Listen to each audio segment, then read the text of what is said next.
Hi, welcome to Heather Cooks. Today we're going to be making blueberry pecan French toast. This is a great morning treat. It's incredibly fast and easy because you don't actually do any work the morning that you're going to eat it.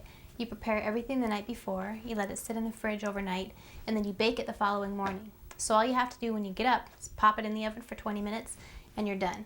You end up with a fabulously decadent treat of blueberry pecan French toast. It's very easy, it's very simple to make, and unlike most traditional French toast, it's very safe for your digestive health. It's low in fat, there's no dairy, there's no butter, there's no egg yolks. It's not going to be pan fried in a lot of butter because it's going to be baked, so this is actually a much healthier version of French toast than what you get in most restaurants. So if you've been kind of avoiding French toast and diner breakfast for years, that type of thing, I know I have been, this is going to be a really nice treat for you. You're going to be able to get back some of the foods that you used to love to eat. You're going to be able to eat them again without having any problems. They're going to be good for you this time instead of bad for you. So we're going to start out with our baking pan. This is just either an 8 or a 9-inch square baking pan will work fine.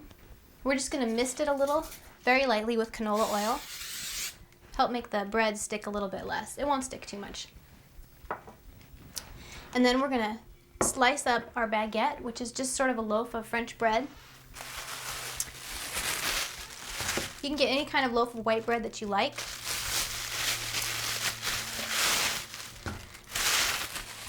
I happen to like French bread for this recipe. You can buy a wider, thicker loaf if you like. It doesn't really matter. You're just going to cut it into 1-inch slices, and then we're going to layer it in the pan. Only 1-inch thick slice, and only one slice goes across the bottom. You're not going to stack the layers of bread. So we're just going to cut a 1-inch slice here. It'll probably take maybe 9 or 10 slices to fill this pan. And if you wanted to, you could certainly double this recipe and make it in a larger pan. All that really matters is that you make sure you just have one single layer of bread across the bottom of the pan. And also, unlike a lot of French toast recipes, this one you need to use fresh bread for. Most French toast is traditionally a way of using up stale or day-old bread. But for this particular recipe, you want the bread nice and fresh and soft because it's going to absorb the batter that you put over it, and it's almost going to turn into sort of a custard when you bake it the next morning. So you don't want bread that's hard and dry, not for this particular French toast recipe. Now it looks like I'm just going to get about 9 slices of bread if I really shove them in there, which is fine. You can kind of force the bread down flat into the pan. That's what you want. You don't want the bread kind of coming up the sides. You want it flat across the bottom of the pan. So we've got that. I'm just going to set this out of the way. And now we're going to whisk together the batter that we're going to pour over the bread. So you just want to take a sort of medium-sized mixing bowl, and you want to add 4 egg whites to it. Now, I like to use organic egg whites because then I know they don't have any pesticides or growth hormones from the chickens. No nasty ingredients. And this is a recipe where you want to be careful about separating the egg whites, but if a little bit of the egg yolk breaks and falls in, it's okay. We're not going to be whisking the egg whites until they're holding stiff or soft peaks, in which case you'd need to be very, very careful that there wasn't any egg yolk in there because that trace of fat would keep the egg whites from incorporating enough air to beat up really light and fluffy. But this is not that formal of a recipe. We're not really doing that. So don't worry about it. If you accidentally break a yolk, I do it all the time. It's okay. Try to fish out what you can so you can keep that fat content low, but otherwise you'll be just safe. Let's see. So we've got 4 organic egg whites. And you can just discard the yolks and the shells. And we're going to whisk these first on their own to sort of break them up before we add the other ingredients.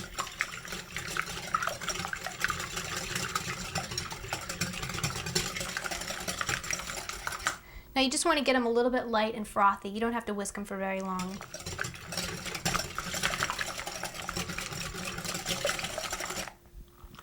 Okay, that should be good. Now we're going to add 1 cup of soy milk. This is vanilla soy milk. You can use just plain soy milk if you like, whatever is your preference. Want to add 1 even cup. So unlike a regular traditional French toast recipe, you'd be using whole eggs with the yolk, and you'd be using dairy milk. This is a lot lower in fat, a lot more digestion friendly, a lot better for your overall health. So we've got the soy milk, you've got the egg whites. Now we're going to add a 1/4 teaspoon of nutmeg.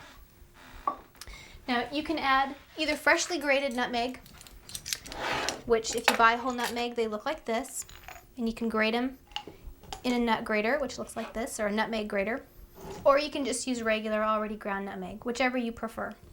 For convenience for this recipe, I'm just going to use the regular nutmeg, but I'll grate some of the fresh stuff so you can see how it looks. Freshly ground nutmeg really, it does have a very nice flavor and aroma. It's kind of a special taste. So if you can find it and get yourself a grater, go ahead and use that. Your recipes will taste better as a result. But already ground nutmeg is certainly fine. Don't worry about it if that's what you have. So we're going to add a 1/4 teaspoon of that. And I'll grate a little bit of the fresh nutmeg so you can see as well. It kind of falls in flakes. And you can actually see it's a different color and texture than the ready grated nutmeg. So we'll have a little bit of both in there. You can add a little extra nutmeg to this. If you wanted to use cinnamon instead as well, that would be fine. Now we add a teaspoon of vanilla extract. I want to use real vanilla extract, not synthetic.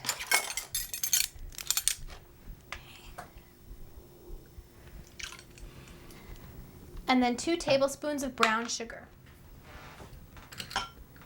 You want to use brown sugar for this recipe instead of white sugar because it's going to add a sort of mellow, richer flavor, a little bit caramely. So there's 1. Our 2nd tablespoon. You always want to make sure you pack brown sugar but that it's level across the top. So we'll set that aside. Now at this point, you're more than halfway through the recipe. It really is fast and easy. So we're just going to whisk things together. Make sure you're using a large enough mixing bowl. Make sure that your mixing bowls are glass or metal or ceramic and not plastic. You have to go buy a set of mixing bowls. That may be an investment you have to make in your kitchen. They'll last a lifetime. It's really worth it to have good standard mixing bowls. You don't want them plastic because they absorb oil and they absorb odors and flavors. So I like just Pyrex or ceramic, stainless steel, doesn't matter.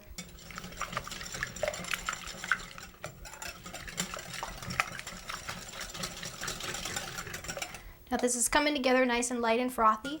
If you wanted to use an electric mixer for this, you could. You could also just throw it all in a blender or food processor and do it that way. But if you don't have the gadgets, that's okay.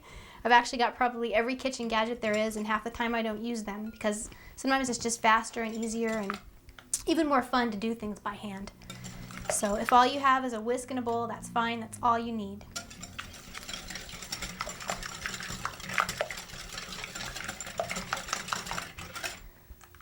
That looks pretty well incorporated to me, so we're just going to set this aside.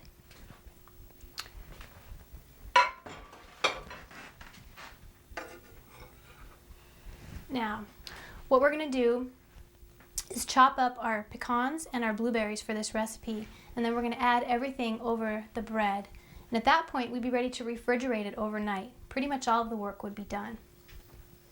So I've got a 1/4 cup of pecans here. You want to measure before you chop them up. That will affect your measurements. If you chop something up first and then you measure it versus measuring it first and then chopping it. If you wanted to toast the pecans first to heighten the flavor, that's a really good trick. You just do that in a regular skillet instead of a non-stick skillet. Just toast them over medium-high heat until they start to be really fragrant and you can smell them. They'll get a little golden. Let them cool and then chop them up. That's a step that I do a lot with this recipe, but you certainly don't have to if you want to save the time and effort. That's fine. You can use them untoasted. It's still going to be really delicious.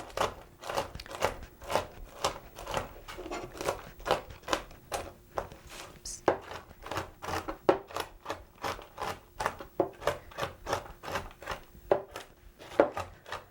Now, you can see I'm chopping these pretty fine. That's what you want.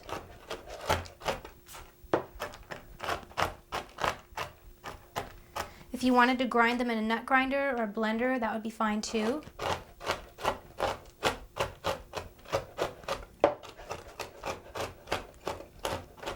It'd be a lot faster and easier that way, but a lot of times when it's a small amount of nuts like this, I find it just as convenient instead of hauling out the equipment to just use a knife and a chopping board and cut things up by hand. So that's looking pretty good. You want the pieces fairly uniform in size, fairly small. This is going to help minimize the insoluble fiber of the nuts, make it easier on your digestion. But nuts overall are very healthy for you. They've got a lot of really good monounsaturated oils. They're very heart healthy, something to try to incorporate into your diet as often as you can. Having it with the high soluble fiber base of the bread in this recipe really makes it tolerable for your digestion. So we'll set that aside. Now we're going to chop up our blueberries. This is half a cup of either fresh or frozen blueberries. It doesn't really matter. Even if the blueberries are frozen, you don't have to thaw them. They're going to thaw overnight in the refrigerator anyways, so use whatever you have on hand. If it's the summertime and you happen to be able to get your hands on the little tiny wild Maine blueberries, those are a really extra special treat for this French toast. They're a little hard to come by. They're very small. If you actually do find those, you don't have to chop them because they're so tiny, but they are really delicious. They're very special. These are just regular blueberries, so I am going to chop them up. And they're spurting everywhere, as you can see, so you might not want to wear white when you cook with blueberries.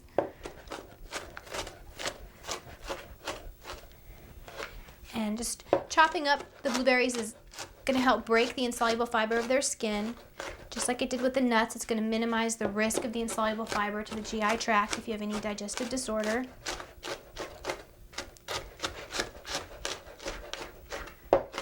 It's also going to help make them cook down a little bit more when they're in the oven. And cooking fruits and vegetables is another way to make them much more tolerable for your digestion. So we've got a 1/4 cup of pecans, got a 1/2 cup of blueberries. At this point, we're going to start assembling the French toast itself. So I'm going to bring back our bread. Now we're going to pour our batter over. I'm going to take a whisk so I can make sure I get all of the batter out. I'm just going to pour this over evenly.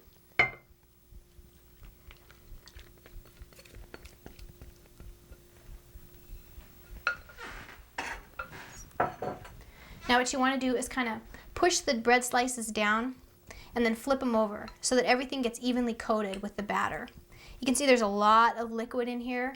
It's a lot of liquid to bread ratio, but that's okay because when this sits overnight, the bread is going to soak up almost all of this liquid, and then when it bakes, it's almost going to turn to sort of a bread custard. This really is a fantastic recipe. I think it's better than regular skillet fried French toast. So you just want to make sure they're all sort of evenly soaked and kind of sitting in there. Now we're going to top the bread with the pecans and the blueberries. Doesn't really matter what order. Just sprinkle things over evenly.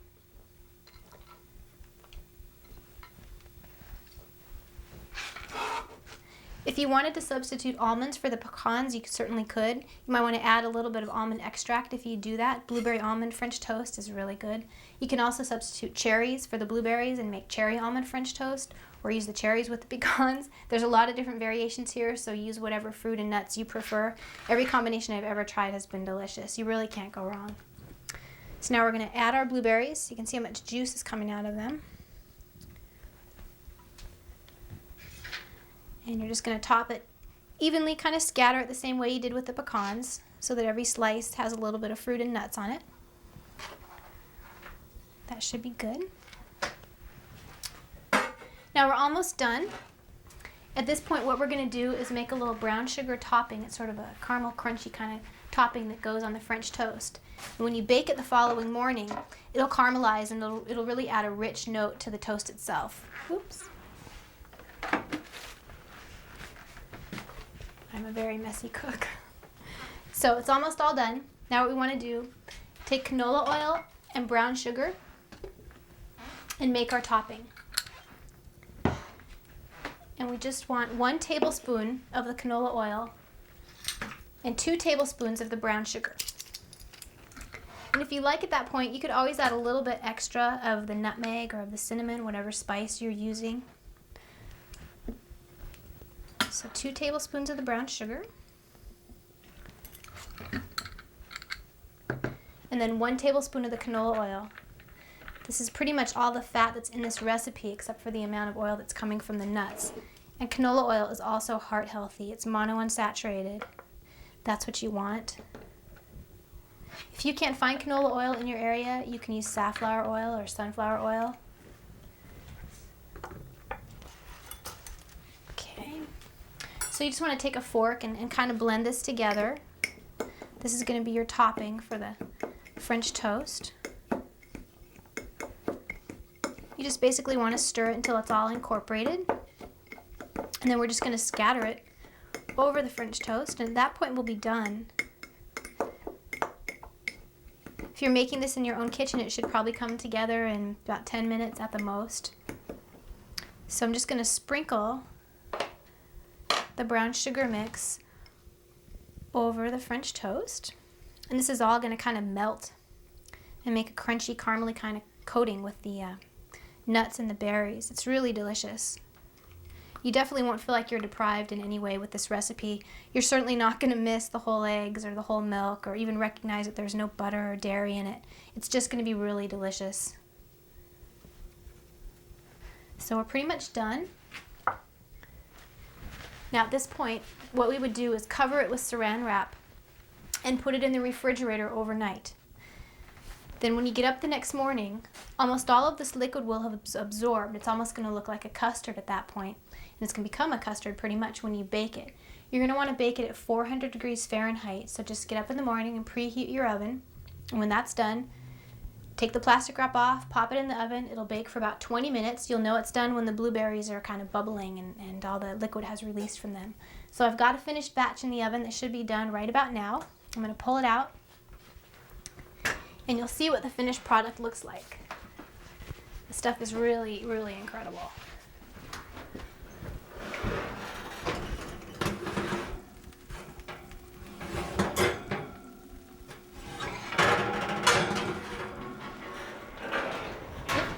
And I think it's perfectly done. You can see that the brown sugar has kind of melted across the top. It's bubbling a little around the corners. The blueberries have all cooked through. It's a little bit golden brown. It's just perfect.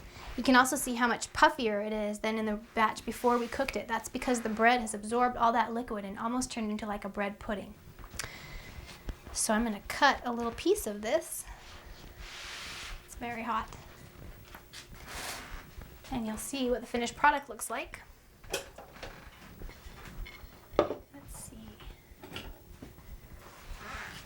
This really is one of my very favorite French toast recipes. If you want to serve it with a little maple syrup, you can.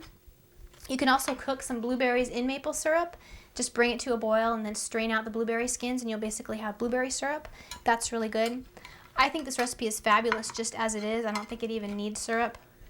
But if you really wanted to gild a lily, you could do it. So I'm just going to take one little piece. You can see how it's all become like a sort of custard with the batter. That's what makes it so good. It's very soft and very creamy. It's got the crunch from the nuts, the caramel from the brown sugar. This really is a delicious recipe. So having a piece of this for your breakfast is a real luxury. And the nice thing is that since you can do it all the night before, you could treat yourself to this on a busy work morning. It's really less than 5 minutes of effort when you actually get up in the morning. It comes together so fast. It can bake while you're getting ready, and you can have a piece before you're gone for the day. I can't wait to try it myself. I want to thank you for coming by and watching Heather Cooks today. If you'd like the recipe for our fabulous blueberry pecan French toast, as always, the recipes are at heathercooks.com. Hope you enjoyed the show. Hope you're beginning to believe that food that is good for you can taste just as good as well. So hope you enjoyed it. Please come again. Watch us again next week. Thank you. Bye-bye.